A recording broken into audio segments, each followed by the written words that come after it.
कि शारीरिक मानसिक आर्थिक परेशानियों से हैरान परेशान हम दोनों पति पत्नी एक पंडित जी के पास गए कि श्रीमान है कोई इन समस्याओं का समाधान। पंडित जी बोले, रे नादान, सूर्य अस्त है, मंगल अमंगलकारी है, बुद्ध की महादशा में गुरु का अंतर है, शुक्र नीच का है, शनि का ढैया है, इसलिए रुक रहा गृहस्थी की गाड़ी का पहिया है, राहु और केतु की वक्र दृष्टि है, इसलिए इन सारी समस्याओं की सृष्टि है।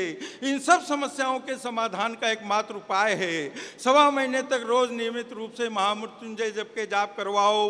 रोज सुबह सुबह 2 बेसन के लड्डू सफेद गाय को और 2 देसी घी में चुपड़ी हुई रोटी काले कुत्ते को खिलाओ।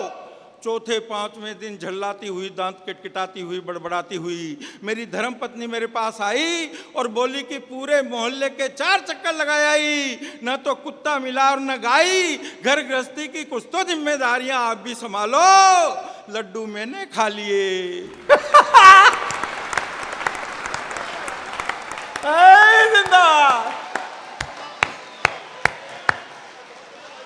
भाई वाह वाह, क्या बात। वाह वाह, क्या श्रोता हैं।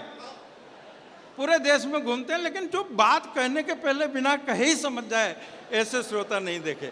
मैं मंच से चाहूंगा मेरे कवि मित्रों से, अनुजों से कि इन श्रोताओं के लिए तालियां बजाएं, आप बजाएं। घर गृहस्थी की कुछ तो जिम्मेदारियां आप भी संभालो। लड्डू मैंने खा लिए, रोटियां आप खा लो, लड्डू मैंने खा लिए। पर मेरा विश्वास उठ गया साहब एस्ट्रोलॉजी से। आप याद कीजिए वो फर्स्ट लॉकडाउन, मतलब घर से बाहर निकलना तो दूर, कमरे से बाहर नहीं निकल रहा आदमी, और पति पत्नी भी एक दूसरे कमरे में, साथ नहीं। अब आदमी उन दिनों आप और हम सब कर क्या रहे थे? 2 ही काम थे हमारे पास। खाना तो ऐसे पटकते थे यूं जैसे थाली सरका के। काम 2 ही थे, या तो टीवी देख रहे होते या नेट देख रहे होते। अब एक दिन मैं टीवी देख रहा, एक वो ज्योतिषी जी आ रहे एक चैनल पे, और संयोग से मेरी राशि बता रहे। अच्छा। तो मैंने रोक लिया, मैंने कहा देखें।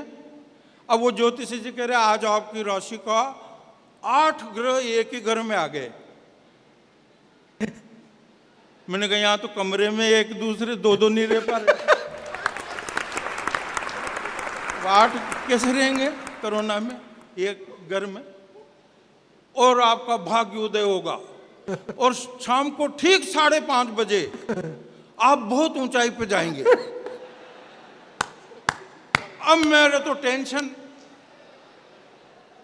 मैंने कहा बसें बंद, ट्रेनें बंद, फ्लाइट बंद, खुद की गाड़ी नहीं निकाल सकते, कार की तो छोड़ो, मोटरसाइकिल, अरे मोटरसाइकिल भी छोड़ो, खुद ही नहीं निकल सकते। अब कैसे ऊंचाई पे जाएंगे और कहाँ जाएंगे? मेरे तो बहुत टेंशन, खाना भी नहीं खाया गया। उधर खिड़की में से रोड पे देखा तो 2 ही गाड़ियां घूम रही बस, एक तो पुलिस की और एक वो लाल बत्ती की एम्बुलेंस की। अब उनको देख के और ज्यादा टेंशन।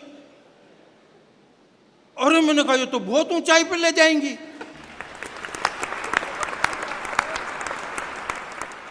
और ये तो ले ही जाती हैं, वापस थोड़ी लाती है।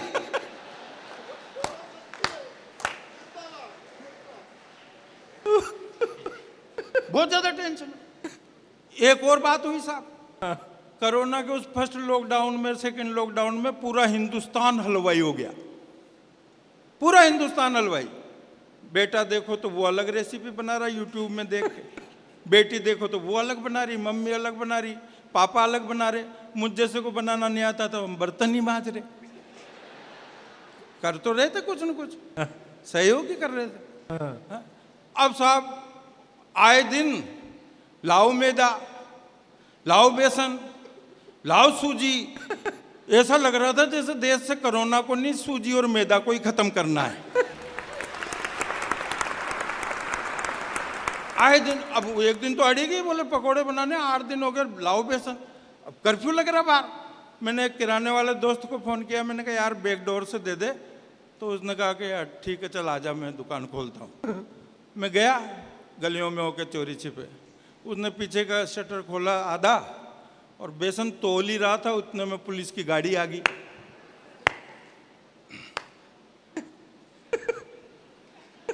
घर पे गया तो बोले लाए बेसन? मैंने कहा बेसन तो नहीं लाया, सूजी लाया हूं।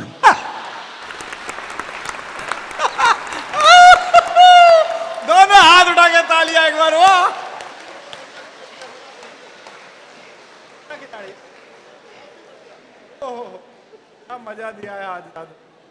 8 दिन बाद ही फिर लाओ बेसन, लाओ मैदा, लाओ सूजी, फिर परेशान। फिर मैंने उसको फोन किया, मैंने कहा यार सूजी पड़ी है क्या? वो बोला जिस दिन तू बेसन ले गया था ना उसी दिन से सूजी पड़ी है।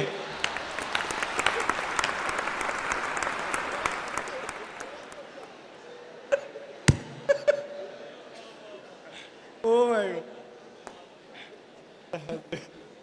रोज नई नई रेसिपियाँ। अच्छा ये फर्स्ट लॉकडाउन तक तो सबने 5-5 रेसिपियाँ मिठाइयाँ सब खाई होगी। सेकंड लॉकडाउन में कुछ, तीसरे लॉकडाउन में तो यूट्यूब में रेसिपियाँ ही खत्म होगी